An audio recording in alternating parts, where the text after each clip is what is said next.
thought I'd get this old guitar out and play a couple of songs, and I was gonna film myself singing, but after filming a couple of songs, I realized how much I stunk at it. So I decided instead of filming myself singing, I would tell one of my favorite stories. I love to tell stories, and I love to talk. I'm a big old blowhard talker, probably, and anybody who knows me knows that's true, and I admit it. I love to tell stories, and I love to tell a story about this old guitar.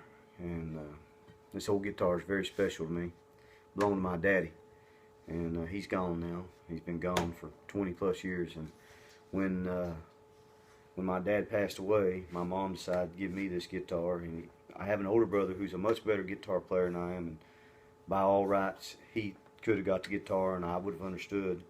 But I had a special connection with this guitar, and I think my mom recognized it, and my brother understood it and recognized it too. So to his credit, he didn't mind me getting this guitar, and I'm so glad I got it. But this guitar is a 1952 J45. It's a Gibson, manufactured in 1952, and I know that because of the serial number. There's a serial number in there, and you can pull the old serial number up, and nowadays they got records of everything. You can figure out when it was made. My dad bought it when he was about 15 or 16 years old in the summer of 1953. It was almost a brand new guitar, and he paid $5 for it. And how that come about is kind of a long story, but I think it's a good story. So here it goes. My grandmother was the third child of 17, either 16 or 17 kids. I forget how many, but she's born in Comanche, Texas, and she grew up there in Comanche. At some point, she migrated south to Kerrville, Texas, and that's where she met my biological grandfather. They got married, and they had 7 kids. My dad was the third out of the 7, ironically. But anyway, had 7 kids, and my grandpa, my biological grandpa, died when my dad was 8 years old. So obviously I never met him. And she remarried. She married a guy by the name of Roy McCullough before I was even born, or shortly after I was born. So to my knowledge and to my recollection, that was my grandpa, and that's who I called grandpa. And I loved him as he was just as if he was my own grandpa. That's the way I treated him, and that's the way he treated me. But my grandma, she had a sister, a younger sister, who kind of went a different path. She migrated to Cincinnati, Ohio. I don't know what got her up there. I don't know the story. I don't really know what happened, but she got up there, and she became a prostitute, a real live prostitute. And, I'm not proud of that, but that's the truth. So while she was in Cincinnati, Ohio, she was being handled, or she had a pimp, if you want to call it that, a guy that she kind of lived with and she worked for. He had this guitar. He bought this guitar. And they came from Cincinnati, Ohio in the summer, or actually the late fall, I guess, the end of the year of 1952, maybe beginning of the year of 53. They came to Kerrville, Texas, and he brought this guitar with him. Well, I guess the prostitute business wasn't that good in Kerrville, Texas in 1952 and 53, so I don't know what the story is really, but for whatever reason, when they decided to go back to Cincinnati, Ohio, my I guess she'd be my great aunt and her pimp, they didn't have any money. They was broke. So my grandpa, Roy McCullough, allowed that guy to hawk this guitar to him for I think $25 or maybe even $50. I can't remember now, but there was a certain amount that my grandpa paid for the guitar, and the guy told him, said, listen, I want that guitar back. So I'm going to come back here to Kerrville in the next, 60 days or so and get that guitar as soon as I get some money. Because it's a nice guitar. And the guy never came back.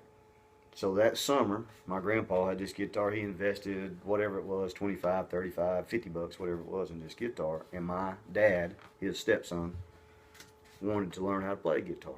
We had several people in my family know how to play guitar. So my dad wanted to know how to play one. So my grandpa allowed my dad to buy his guitar for $5 when he was just a kid. It's a lot of money in 1953. So they bought this guitar, and my dad loved this old guitar, man, and he could play it. He was a very good musician. He could sing okay. I enjoyed listening to him sing, but he was more than his singing ability. He was a good musician, and I've always said this about him, and I'll say it here. His great gift was not that he could play so well. It was that he could play with anybody, and that's a very unique gift for a guitar player or a musician at all. To be able to play with people, whether they're really good or whether they're guys like me who are not so good, and play with them and not overtake their, not allow their music ability to override everything and be all about them. That's a unique talent that very few people have, and my dad was one of the guys that had that talent. And he loved to play this old guitar, and he would play it, and it was a very important part of my growing up. My dad always played the guitar at family outings, family things, in the backyard, on the back of somebody's truck, pull the tailgate down, sit up there on there, and usually it'd be 2 or 3 people playing the guitar, drinking beer, barbecuing, the things that you'll do at family gatherings. And then, this old guitar, it's been played just about everywhere, I guess. It's been played by a lot of people. At every family gathering, everybody wants to play this old guitar. And as you can see, it's a beat up sucker. My Uncle Robert did that on one drunk night, and I'm sure it's been added to by other people. I've done this the way I play. I've done this, so I've had my share. My brother, when he was 2 or 3 years old, he dropped it and cracked it really big right there. And at some point, some of the soundboards fell out, and I had to go have the soundboards replaced, so it's not 100% original anymore. I had the frets replaced, and I added this pickup to it, which a lot of guitar enthusiasts would kill me for doing, but I figured, hell, I'm going to play the guitar. I ain't never going to sell it, so I don't really care what the value is. And so anyway, you can tell the guitar is real important to our family, but my connection with it, my personal connection with it, was a deal that happened when I was 16 years old. When I was 16 years old, I had a horse out of the pasture, and a buddy of mine named Johnny Langston, him and his dad, Mr. Langston, was coming to pick me up on Friday night. Mr. Langston was going to drop me and Johnny off out the pasture and let us spend the night out there, and we was going to get up next Saturday and ride horses all day. Something that we did a lot during that summer. And I guess it was summer of 76 or 77, somewhere in there. Anyway, I was sitting out on the back of actually sitting on the trunk of my mom's 72 Galaxy 500, Ford Galaxy 500, waiting for Mr. Langston and Johnny to come pick me up. And it was 9 o'clock, 9:30, it was already dark, or getting dark. So I was sitting out there and I was playing the guitar. I had the case back behind me and was sitting up there playing the guitar. And well, they were supposed to be there about 9, let's say, and it was 9:30, so it was running late. So I decided to run inside and see what was taking them so long. So I jumped down off the back of the car, and I put the guitar in the trunk, and I shut it and everything, and I grabbed it by the handle, was going to carry it in. I kind of looked around. Nobody was there, so I thought, it'd be all right. And I run inside the house, and I went and picked up the phone, and I called the Langstons. Now, of course, this is the days before cell phones, so you actually had to call a landline somewhere, and if nobody was there, then nobody picked it up. That's the way it worked back in them days. Well, they didn't even have answer machines, or certainly they may have had answer machines, but not everybody had them. Only the rich folks had them. So Mr. Langston didn't have an answer machine. So I called the number. Nobody answered. I walked over to the sink. I remember this very distinctively. I walked over to the sink. I grabbed a glass, poured me a glass of water, and drank that glass of water. Set that glass in the sink, and I run outside to get the guitar, and it was gone. So I walked out there to the back of the car where I left it, and I looked, and it was gone. And I hadn't been in the house, I'm telling you, 2 minutes. I couldn't have been in the house no more than 2 minutes. And somewhere during that time, somebody had drove by, I guess, or walked by and got that guitar. I thought, man, did I leave it in? Did I take it in? I don't remember. And I run in the house and I looked around. And I couldn't. It wasn't there. And I said, no, I know I left it outside. So I went back outside and I walked around the car. And I can't tell you how upset I was or how hurt I was that I had screwed up and lost that guitar. I mean, I knew somebody had taken it. So I went in the house. My dad and my mom were already laying down for the evening. They were early bedders. It was 9:30 whatever, and they're already laying down. So I had to walk down that hall. It was the longest walk of my life. Knock on their door. He told me to come in. I came in, and I said, Dad, I left your guitar outside, and somebody took it. And, you know, my dad hopped up, throwed his pants on. We run outside, and looked around. We jumped in the truck. We drove around town, right there in the neighborhood looking for it. And it was, you know, the old guitar was gone. I had screwed up, and I'd let somebody steal this guitar. And it hurt my dad bad. I mean, it hurt him bad. And to his credit, he didn't make me feel real bad about it, although I did. He didn't pick on me. He didn't beat me. He didn't disown me. But it hurt him. It hurt him bad.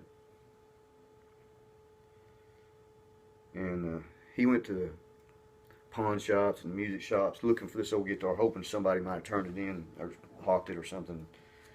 We couldn't find it. It was gone. You know, it's just gone. So he decided to buy a new guitar, and I'd go with him. We'd sit down. He'd pick up a nice, at that time, $600-700 guitar, which would be now, you know, like a $1,000 guitar or $2,000 guitar, and he would play it, and he just didn't like it. He said, I don't like that old. I want my guitar. He just wanted this guitar. And he never bought another guitar. And 8 months later, I was sitting at I was at work with my mom. I was at work, and my mom called me and said, hey, I need you to come home. I need you to come on back to the house. And I said, no, I got to finish this job. It was a hot job, and I need to finish it. And they said, no, we need you to come home. It's an emergency. I need you to come home. So I left work, and I walked up to the front door, and I looked in the front door, and my dad was sitting there playing his guitar. And I suppose it was one of the happiest moments of my life.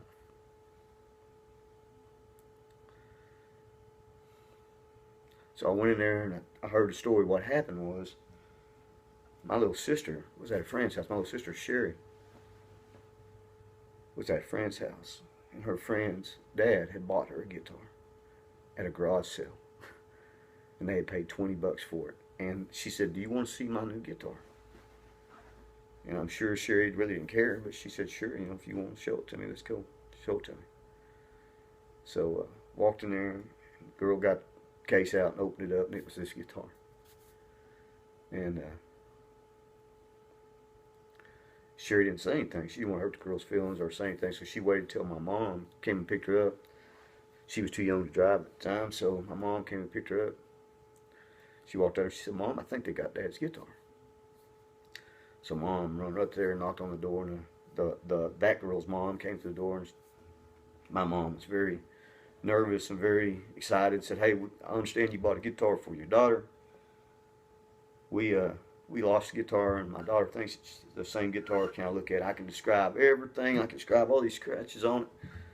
Before you open up the case, if it's my husband's guitar, I can tell you before you open up the case where you'll know. And the lady was like, hey, it don't matter if it's, you know, if it's your guitar, it's your guitar. They went and got it, opened up the case, and it was this guitar. Still had the same strap on it. Probably had the same strings. Still had the same pick. And there was in the same case. It just looked like the day I had let it get stolen. And the lady said, look, man, we paid $20 for it. You pay me $20, you can have it. So my mom, of course, got $20 out. Said, we'll pay you whatever. And the lady said, no, $20, that's all we need. So my mom gave that lady the $20. And the lady said, hey, I can tell you what house we bought it at. My mom said, you know what? I don't care. I don't care where you got it at. I don't care to know any story about it. I just want the guitar back. So we got the guitar back. And when my dad died, because of that story, and because how much I fell in love with this guitar, she decided to give it to me. And I'll be forever, ever grateful. Let's have a tune right now.